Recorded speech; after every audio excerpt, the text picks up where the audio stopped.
Muitos já falaram que a Bíblia é uma farsa. A Bíblia é uma mentira. A Bíblia é um livro que foi escrito por homens e por este motivo não tem condições de dar crédito. Será que essas afirmações fazem realmente sentido para o que é a Bíblia Sagrada e o que ela significa para nós? É justamente sobre isso que nós vamos tratar agora. Evangelho segundo escreveu Lucas, capítulo de número 4, versículo a partir do 21, diz a palavra do Senhor. Então começou a dizer-lhes: hoje se cumpriu esta escritura em vossos ouvidos. E todos lhe davam testemunho e se maravilhavam das palavras de graça que saíam da sua boca. E diziam: não é este o filho de José? E ele lhe disse: sem dúvidas me direis este provérbio: médico, cura a ti mesmo. Faze também aqui na tua pátria tudo que ouvimos ter sido feito em Cafarnaum. E disse: em verdade vos digo que nenhum profeta é bem recebido na sua pátria. Em verdade vos digo que muitas viúvas existiam em Israel nos dias de Elias, quando o céu se cerrou por 3 anos e 6 meses, de sorte que em toda a terra houve grande fome. E a nenhuma delas foi enviada a Elias, senão a Sarepta de Sidom, a uma mulher viúva. E muitos leprosos haviam em Israel no tempo do profeta Elias, e nenhum deles foi purificado, senão Naamã, o sírio. E todos na sinagoga, ouvindo estas coisas, se encheram de ira. E levantando-se, o expulsaram da cidade e o levaram até ao cume do monte, em que a cidade deles estava edificado, para dali o precipitarem. Ele, porém, passando pelo meio deles, retirou-se. Quando nós observamos um texto como esse, um texto bíblico, nós percebemos que Jesus está nesse exato momento aqui mencionando um texto bíblico. Ele está dizendo que aquilo que os profetas disseram acerca dele estava se cumprindo naquele exato momento. E a princípio muitos se maravilharam daquilo que ele estava falando. Mas quando Jesus começa a tocar na verdade, quando Jesus começa a tocar nas feridas, os que creem, claro, vão sendo sarados, vão sendo curados, vão sendo libertos. Mas aqueles que não querem vão se levantando contra. E não é diferente nos nossos dias, quando nós percebemos pessoas falando acerca da veracidade da Bíblia Sagrada. Na maioria dos casos, as pessoas nunca sequer pararam para ler a Bíblia. Na maioria dos casos. Simplesmente dizem que por ser um livro escrito por homens, existem erros, e por este motivo não devo dar nenhum tipo de crédito.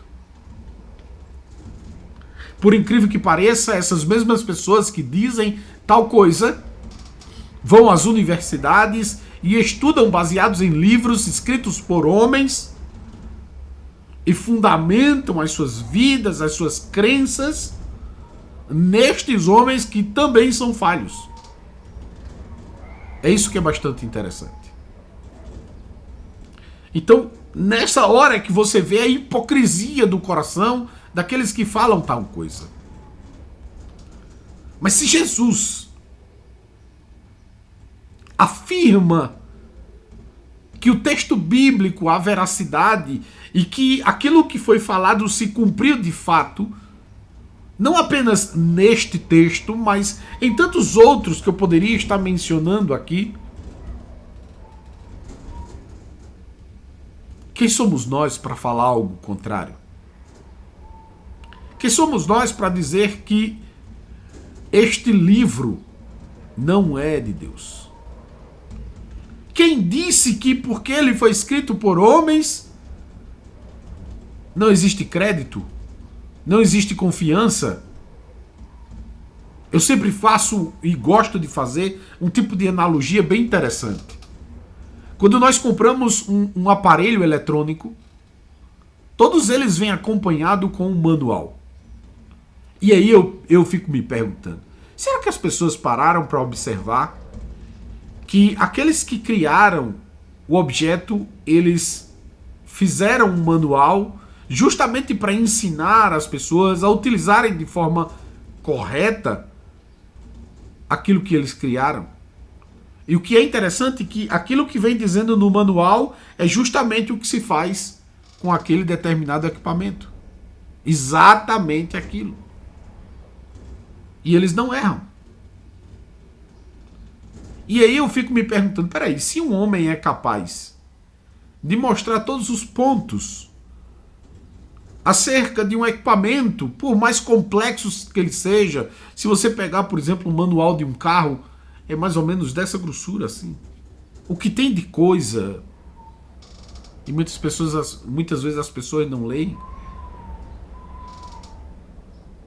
mas não importa se o manual é fininho ou grossão, não importa se o manual tem muita ou pouca informação, qualquer manual que você pegar é de fato aquilo que o autor está mencionando.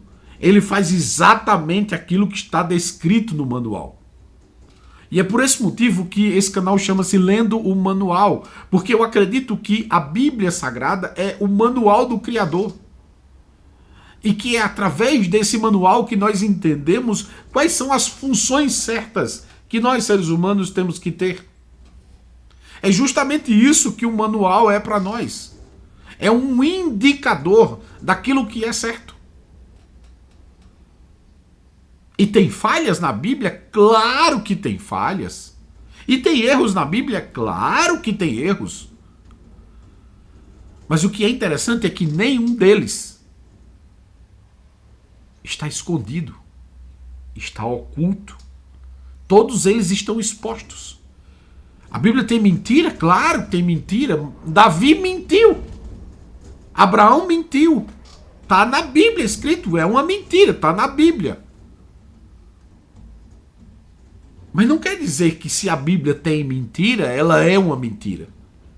É aí onde a gente precisa entender com clareza e diferenciar o certo do errado, o que é do que não é. Nós vamos perceber que a Bíblia tem mentiras, mas mentiras de homens que nos trazem lições. A Bíblia vai mostrar que tem homens que erraram, Deus não poupou de mostrar os erros dos seus servos. E isso é o que mais traz credibilidade, é a transparência para com aquilo que Deus quis que fosse escrito. Porque o manual é de Deus, a inspiração é de Deus e os escritores é que são seres humanos. Mas quando nós olhamos toda a contextualização, quando nós olhamos todo o pacote, nós percebemos que há um milagre. A Bíblia é um milagre. E se você quer viver um milagre, você tem que viver o que a Bíblia diz. Você tem que aprender as Sagradas Escrituras e saber andar conforme elas. Por que ela é um milagre, pastor? É simples. Como é que 40 escritores, entre 1.600 anos, entre o primeiro que escreveu e o último que escreveu, escrevem acerca de um tema com ensinamentos, com base, com história e tudo mais. E nenhum deles entra em contradição. Não há contradição em nenhum livro da Bíblia Sagrada. Todos eles se unem, se completam.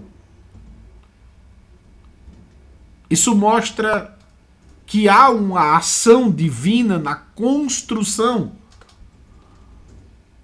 da Bíblia. Se não houvesse uma ação divina, haveria de fato pelo menos 40 contradições. Porque foram mais ou menos 40 escritores. E é justamente aí onde está o primeiro grande segredo. Se a Bíblia não tem contradição, logo tem um milagre aí. Tem um milagre. Porque eu tenho certeza que o ser humano, mesmo que o mesmo ser humano escrevesse um livro 2 vezes, ele de alguma forma ali ele entraria em contradição. Mas a Bíblia não tem contradição. A Bíblia não tem contradição. Então isso nos mostra que há de fato uma ação divina com relação aos escritos deste manual. Segundo, as práticas que podem ser tomadas a partir dos ensinos deste manual vão certamente te fazer uma pessoa melhor. Logo, isso é um excelente sinal. Porque se todas as pessoas seguissem a Bíblia Sagrada, nós teríamos uma sociedade maravilhosa.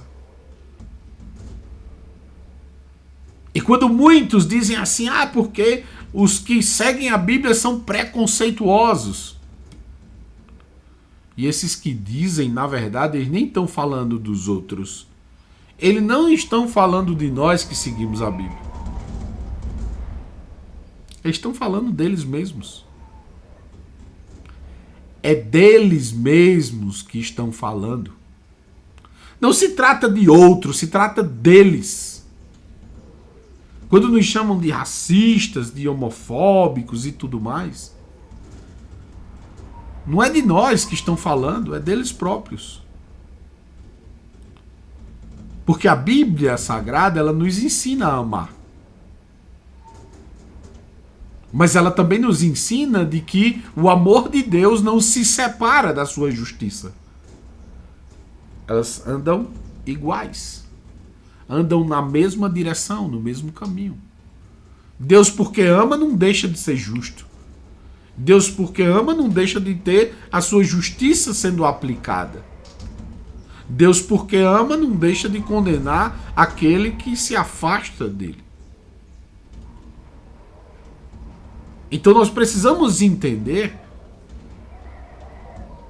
é que os ensinos que tem nesse manual para as nossas vidas, ele é um grande diferencial. Ele é algo que nos faz pessoas melhores. Porque uma das coisas que eu entendi que é muito profundo na Bíblia Sagrada, uma dessas coisas mais profundas que eu já vi na Bíblia Sagrada, chama-se liberdade. Liberdade.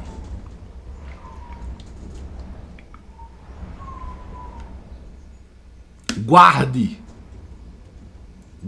isso em seu coração. Liberdade. Deus criou todas as coisas, tem poder de fazer o que quiser e bem entender, tem como subjugar todo o povo, toda a população poderia ser subjugada a Deus e fazer única e exclusivamente o que ele quisesse. Sim ou não? Claro que sim. Mas ele deu liberdade. para que as pessoas fizessem o que quisessem fazer. E é justamente aí onde está a beleza da liberdade de Deus e, claro, dentro disso, um grande perigo. Porque eu estou à mercê da minha própria vontade. Eu estou à mercê da minha própria vontade.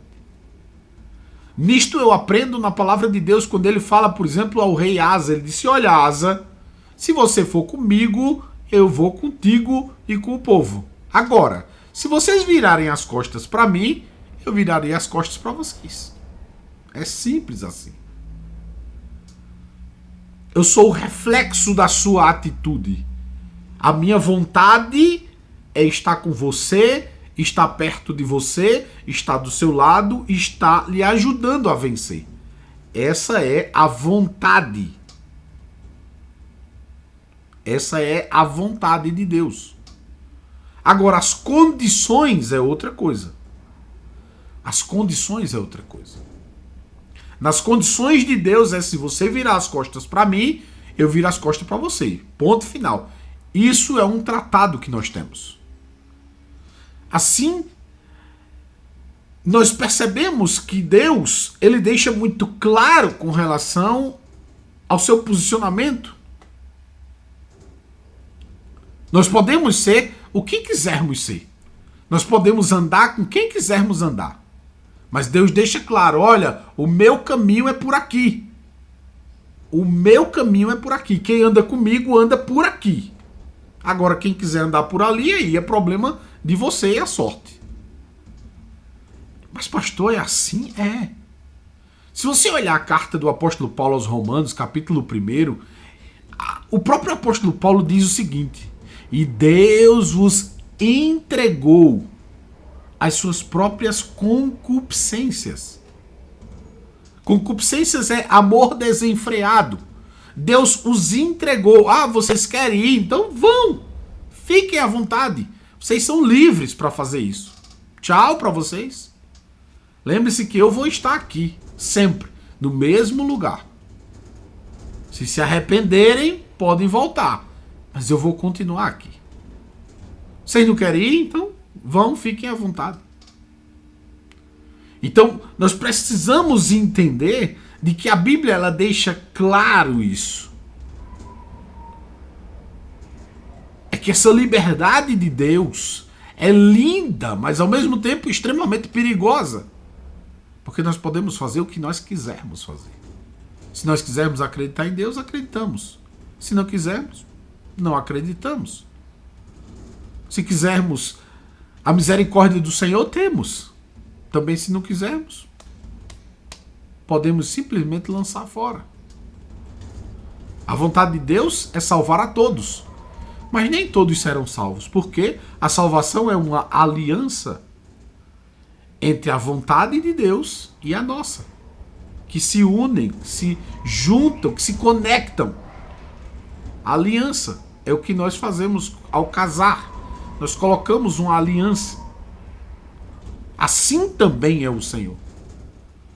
E que possamos com isso aprender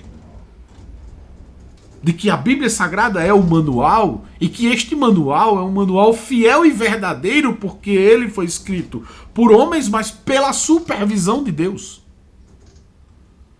E esta supervisão de Deus traz o crédito suficiente para que nós olhemos para a palavra como infalível. O próprio Jesus disse que todas as coisas passarão, mas a sua palavra não passará. Ela é imutável. Imutável. Que Deus, em Cristo Jesus, nos ajude nessa jornada. Que possamos nos apegar à palavra, que possamos ler a palavra, que possamos aprender a palavra e colocá-la em prática. Porque eu sempre costumo dizer aqui, a Bíblia não é teoria, a Bíblia é prática. Por isso eu convido você a colocar em prática aquilo que está escrito na palavra de Deus. Que Deus abençoe a sua vida. Que Deus estenda as mãos sobre você. Que Deus traga suas bênçãos sobre você e sobre sua família, em nome de Jesus. Em nome de Jesus. Se você gostou dessa mensagem, você deixa seu comentário aí, você que está aqui no YouTube. Se você crê, você diz amém aí no comentário. Não deixe de dar aquele joinha aí no YouTube. E que Deus abençoe a sua vida. E até a próxima. Tchau, tchau.